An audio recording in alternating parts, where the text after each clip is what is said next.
Selamat siang, salam sejahtera untuk kita semua. Sebelum memulai presentasi ini, ada baiknya kita mengucapkan puji dan syukur kehadirat Tuhan Yang Maha Esa, karena atas berkatnya kita dapat melakukan presentasi ini. Yang terhormat Ibu Rokmawati sebagai dosen pengampu mata kuliah dasar perlindungan tanaman dan teman-teman sekalian.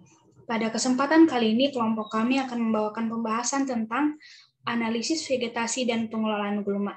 Sebelum memulai presentasi, izinkan kami memperkenalkan diri. Saya Sri Hanis Mamora dengan akhiran NIM 021 sebagai moderator dan pembaca materi, dan akan dilanjutkan oleh rekan saya.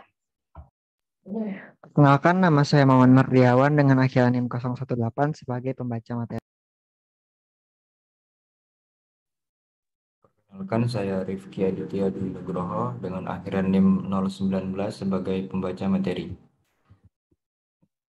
Perkenalkan, saya Kei Syarifawanda Maura dengan NIM 022 sebagai pemateri. Dalam subbab ini ada beberapa materi yang akan kami sampaikan. Yang pertama adalah pengertian, yang kedua tujuan analisis, yang selanjutnya metode, parameter, koefisien, dan pengelolaan gulma. Yang pertama adalah pengertian. Materi ini akan disampaikan oleh rekan saya Rifki Aditya. Waktu dan kesempatannya saya persilahkan. Baik, terima kasih atas kesempatannya. Pada kali ini saya akan menjelaskan mengenai apa itu pengertian dan apa tujuan dari analisis vegetasi.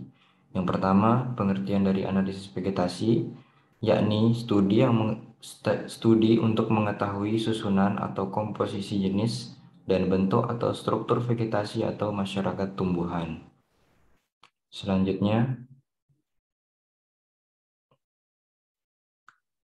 tujuan dari analisis vegetasi adalah untuk mengetahui seberapa besar sebaran berbagai macam spesies dalam suatu area.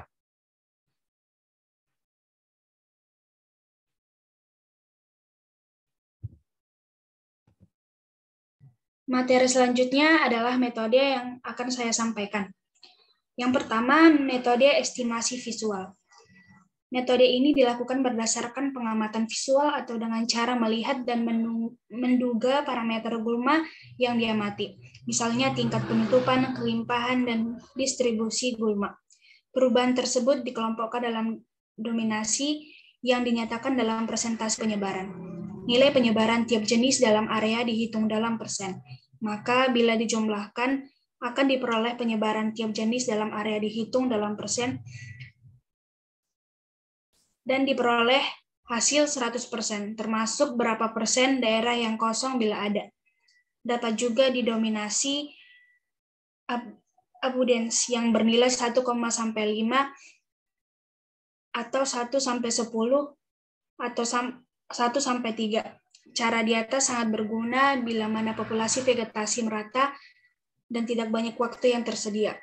Tetapi banyak kelemahan-kelemahannya. Misalnya terdapat kecenderungan untuk menaksir lebih sedikit terhadap jenis-jenis yang sulit dan kurang menarik perhatian. Yang kedua, metode kuadrat. Metode kuadrat, yang dimaksud kuadrat di sini adalah suatu ukuran luas yang diukur dalam satuan kuadrat, tetapi bentuk petak contoh dapat berupa sebuah segi empat atau kuadrat, segi panjang atau sebuah lingkaran. Untuk vegetasi rendah, bentuk lingkaran mempunyai keuntungan karena ukurannya dapat diperluas dengan cepat dan teliti dengan menggunakan seutas tali yang dikaitkan pada titik pusat petak. Untuk gulma berbentuk herba rendah, secara umum diterima bahwa bentuk segi panjang lebih efisien dibandingkan bentuk segi empat atau kuadrat. Pada luas yang sama, berdasarkan penggunaannya, kuadrat dibagi menjadi kuadrat permanen dan tidak permanen. Yang ketiga, metode garis. Metode garis atau rintisan adalah petak contoh yang memanjang diletakkan di atas sebuah komunitas vegetasi. Untuk areal yang luas, metode ini sering digunakan karena selain cepat, juga cukup teliti. Misalnya untuk inventarisasi gulma di perkebunan muda, yang mempunyai gulma terdiri atas populasi kelompok yang jelas. Alat yang digunakan adalah pita meteran 15-25 meter. Disebut sebagai garis rintisan atau rintisan saja. Tumbuhan yang diukur hanyalah yang dilewati atau terletak di bawah rintisan, dan dinyatakan dengan satuan panjang. Yang keempat, metode titik. Metode titik merupakan suatu variasi metode kuadrat. Jika suatu kuadrat diperkecil sampai tidak terhingga akan menjadi titik. Metode titik efektif untuk sampling vegetasi yang rendah, rapat, dan membentuk anyaman yang tidak jelas. Ujung titik memungkinkan menunjukkan secara tepat setiap jenis, meskipun dalam suatu populasi yang sangat rapat. Materi selanjutnya adalah parameter. Untuk materi ini akan disampaikan oleh rekan saya, Maman Mardiawan. Waktu dan kesempatannya saya persilahkan. Terima kasih atas kesempatannya. Jadi, dalam melakukan analisis terhadap suatu vegetasi, itu diperlukan data-data antara lain jenis, diameter, dan tinggi dalam menentukan indeks nilai penting dalam penyusun komunitas hutan atau perkebunan, kurang lebih seperti itu. Nah, analisis vegetasi ini dapat dilakukan secara kuantitatif dan kualitatif untuk mengetahui sebaran ragam hayati pada suatu ekosistem. Nah, dalam yang pertama yaitu parameter kualitatif, di mana data yang diperoleh dengan pengamatan di lapangan tanpa petak contoh yang menunjukkan penyebaran jenis gulma tertentu. Yang diamati yaitu yang pertama ada daya hidup. Nah, daya hidup akan menentukan setiap spesies organisme untuk memelihara kedudukannya dalam suatu komunitas. Misalnya yaitu tumbuhan semusim, anual, dan menahun perennial. Yang kedua yaitu sosiabilitas. Nah, sosiabilitas itu menyatakan hubungan antar jenis gulma dan menunjukkan cara penyebaran atau berkelompok dalam komunitas. Misal, hidup menyendiri, mengelompok, dan tersebar, dan membentuk hamparan luas. Yang ketiga yaitu stratifikasi. Stratifikasi adalah distribusi tumbuhan dalam ruangan vertikal. Semua spesies tumbuhan dalam komunitas tidak sama ukurannya, serta secara vertikal tidak menempati ruang yang sama. Dalam suatu komunitas, tinggi tumbuhan sering tidak sama, sehingga hal ini dikelompokkan dalam kelas 1 hingga 20 cm, 21 hingga 40 cm, 41 hingga 60 cm, 61 cm hingga 80 cm, dan 80 cm lebih tinggi. Dan yang keempat yaitu periodisitas. Periodisitas adalah kejadian musiman dan berbagai proses dalam kehidupan tumbuhan yang menunjukkan periode atau fase pertumbuhan jenis gulma. Misalnya, masa kecambah, masa bunga, masa buah, dan masa penyebaran biji. Untuk materi selanjutnya adalah parameter kuantitatif yang akan disampaikan oleh rekan saya, Kesya. Waktu dan tempat saya persilahkan. Baik, terima kasih atas waktunya. Dalam parameter kuantitatif yang digunakan dalam analisis vegetasi, yang pertama persentase penyebaran. Persentase penyebaran dinyatakan dalam persen. Yang kedua, kerapatan. Kerapatan menunjukkan jumlah individu suatu jenis tumbuhan pada tiap petak contoh. Kerapatan berhubungan erat dengan musim dan vitalitas tumbuhan. Dalam menentukan kerapatan dalam metode kuadrat, karena jenis-jenis dihitung jumlahnya, maka metode kuadrat sering disebut kuadrat sensus atau kuadrat hitung. Yang ketiga, frekuensi. Frekuensi jenis tumbuhan yaitu berapa jumlah petak contoh dalam persen yang memuat jenis tersebut dari jumlah petak contoh yang dibuat. Misalnya tumbuhan A ditemukan dalam 86 petak contoh dari 200 petak contoh yang dibuat, maka frekuensi A sama dengan 86 per 200 kali 100%, sama dengan 43%. Dengan perkataan lain, frekuensi yaitu ada atau tidaknya jenis tumbuhan dalam petak contoh itu. Frekuensi dipengaruhi oleh faktor luas petak contoh, distribusi tumbuhan, dan ukuran jenis-jenis tumbuhan. Yang keempat, ada dominansi. Dominansi merupakan berapa luas area yang ditumbuhi oleh sejenis tumbuhan atau kemampuan sesuatu jenis tumbuhan dalam hal bersaing terhadap jenis lainnya. Dominansi dinyatakan dalam beberapa istilah. Yang pertama, kelindungan. Kelindungan adalah proyeksi vertikal dan tajuk kanopi suatu jenis pada area yang diambil samplingnya. Dinyatakan dalam persen luas secara penafsiran. Yang kedua, luas basal. Satuan ini biasanya digunakan jenis-jenis berkelompok atau membentuk rumpun dengan batas-batas yang jelas. Yang ketiga, biomasa. Tumbuhan dipotong di atas tanah dan dikeringkan dalam pengeringan 100 hingga 110 derajat Celcius, kemudian ditimbang berat keringnya. Dengan mengukur tinggi masing-masing jenis, kita dapat mengetahui pula hubungan tinggi dan beratnya. Cara ini baik untuk membandingkan stadia pertumbuhan gulma. Yang terakhir, volume. Volume dihitung dengan rata-rata luas basal dikali rata-rata tinggi dikali jumlah suatu jenis. Materi selanjutnya adalah koefisien komunitas yang akan disampaikan oleh Rifki Aditya.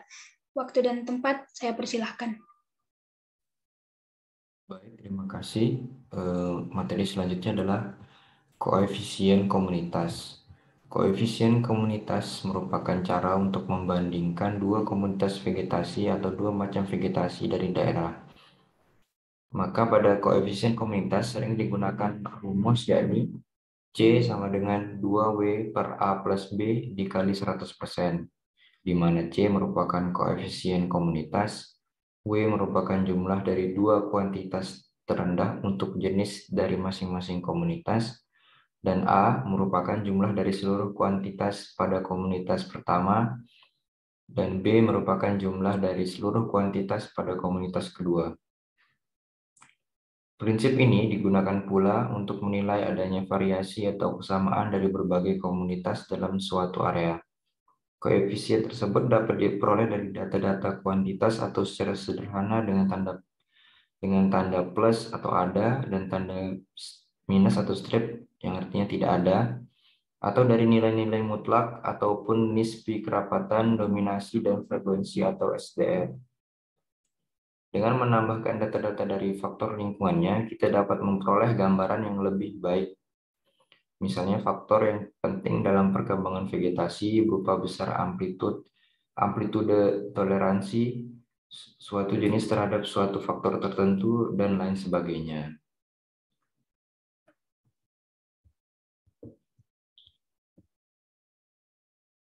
Untuk materi selanjutnya adalah pengertian pengelolaan gulma yang akan disampaikan oleh Kesya. Waktu dan tempat saya persilahkan.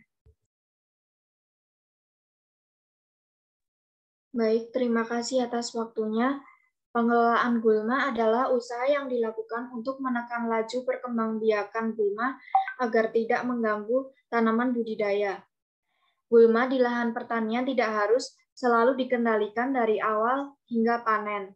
Pengendalian harus dilakukan pada waktu yang tepat, sehingga biaya, waktu, dan tenaga dapat lebih hemat. Waktu yang tepat untuk mengendalikan gulma adalah waktu periode kritis tanaman, yaitu periode di mana tanaman sangat peka terhadap faktor lingkungan. Terdapat beberapa teknik pengendalian gulma yang dapat diterapkan petani. Yang pertama, pencegahan. Pencegahan merupakan usaha pengendalian gulma melalui upaya-upaya yang diantaranya yang pertama, pembersihan lahan dari gulma sebelum membudidayakan tanaman. Yang kedua, penyeleksian atau pemisahan biji gulma yang mungkin ikut tercampur di benih atau yang melekat pada alat-alat pertanian. Yang ketiga, penggunaan pupuk kandang yang sudah matang. Hal ini berguna untuk mencegah kontaminasi biji gulma. Yang keempat, pencegahan pengangkutan tanaman, tanah maupun benda yang memberikan potensi pemindahan biji gulma maupun gulma ke lahan budidaya. Untuk materi selanjutnya yaitu pengendalian secara fisik yang akan disampaikan oleh Rifki Aditya. Waktu dan tempat saya persilahkan kembali. Baik, terima kasih. Selanjutnya adalah pengendalian secara fisik atau secara mekanis. Pengendalian dengan cara ini merupakan pengendalian gulma yang dilakukan oleh para petani dengan menggunakan alat-alat pertanian melalui kegiatan misalnya mencabut gulma, pembabatan gulma, melakukan pengelolaan tanah, pembakaran gulma, dan penggunaan mulsa. Untuk materi selanjutnya, pengendalian secara kimiawi yang akan saya sampaikan. Pengendalian gulma secara kimiawi dengan menggunakan herbisida. Cara ini efektif dilakukan karena dapat menghemat waktu dan tenaga, namun penggunaan herbisida secara terus-menerus pada lahan pertanian berdampak merugikan, seperti terjadinya pergeseran gulma dominan, resistensi beberapa jenis gulma, gangguan kesehatan pemakai, serta keracunan pada tanaman dan hewan peliharaan. Aplikasi herbisida sebaiknya dilakukan pada pagi hari sekitar pukul 7 sampai dengan 8 dan disesuaikan dengan kondisi angin dan curah hujan. Penggolongan herbisida berdasarkan daya efektivitas pada gulma. Yang pertama, herbisida selektif, yaitu herbisida yang hanya berfungsi lebih efektif mematikan gulma tertentu saja, contohnya ametrin, diuron, oxyfluorine, clomazone, dan carfenatron. Yang kedua, herbisida non-selektif, yaitu herbisida yang dapat mematikan seluruh jenis gulma, contohnya glifosat dan paraquat. Penggolongan herbisida berdasarkan tipe translokasi herbisida di dalam organ gulma, yaitu yang pertama, herbisida kontak. Herbisida ini mematikan gulma yang terkena atau melakukan kontak langsung dengan herbisida. Herbisida kontak bersifat tidak dialirkan ke seluruh organ gulma atau tidak ditranslokasikan. Yang kedua, herbisida sistematik. Herbisida sistematik mematikan gulma mulai dari tajuk atau daun yang terkena herbisida diteruskan ke seluruh jaringan gulma. Beberapa jenis herbisida dan sifatnya. Yang pertama, glisofat. Merupakan herbisida sistematik non-selektif yang diaplikasikan melalui daun, mempunyai spektrum luas, bersifat translokatif kuat, dan tidak aktif dalam tanah. Cepat terdegradasi dan mempunyai kemampuan mengendalikan gulma anual, biennial, dan perennial dari jenis rumput, teki, dan daun berdaun lebar. Yang kedua adalah paraquat, termasuk herbisida pasca tumbuh yang bersifat kontak. Yang ketiga, penosculum, merupakan herbisida golongan sulfonylurea yang dapat digunakan sebagai herbisida pasca tumbuh, mempunyai 3-4 daun. Herbisida ini mempunyai spektrum yang luas dan punya sifat yang selektif. Yang keempat, oxyfluorine, merupakan herbisida pratumbuh yang bersifat selektif dan efektif untuk mengendalikan gulma golongan berdaun lebar dan golongan rumput pada tumbuhan kedelai. Nah, untuk materi selanjutnya, pengendalian secara biologi. Ini akan disampaikan oleh Maman Mardiawan. Tempat dan waktunya saya persilahkan kembali. Terima kasih atas kesempatannya. Di sini saya akan menjelaskan kembali perihal pengendalian secara biologi. Nah, pengendalian gulma secara biologi dapat dilakukan karena setiap spesies gulma mempunyai musuh alami. Pengendalian gulma ini dilakukan dengan menekankan populasi gulma dengan musuh alami seperti insekta, fungi, ternak, ikan, dan sebagainya, sehingga keberagaman gulma sudah tidak lagi merugikan. Di mana apabila keadaan ini dapat dipertahankan, usaha pengendalian lain tidak diperlukan. Dan yang terakhir yaitu pengendalian secara kultur teknis. Nah, dalam pengendalian ini dapat melakukan pengaturan jarak tanam yang baik. Hal ini disebabkan agar lingkungan lebih menguntungkan tanaman budidaya daripada gulma. Yang kedua yaitu melakukan rotasi tanaman. Hal ini penting karena beberapa jenis gulma mampu menyesuaikan diri dengan tanaman tertentu. Yang ketiga yaitu melakukan pola tanam tumpang sari. Nah, gulma biasanya tumbuh dengan mengikuti siklus tumbuh tanaman tertentu, di mana pada satu lahan menanam berbagai jenis tanaman yang mempunyai beda sifat, maka ada kemungkinan tanaman lain dapat menekan pertumbuhan dari gulma.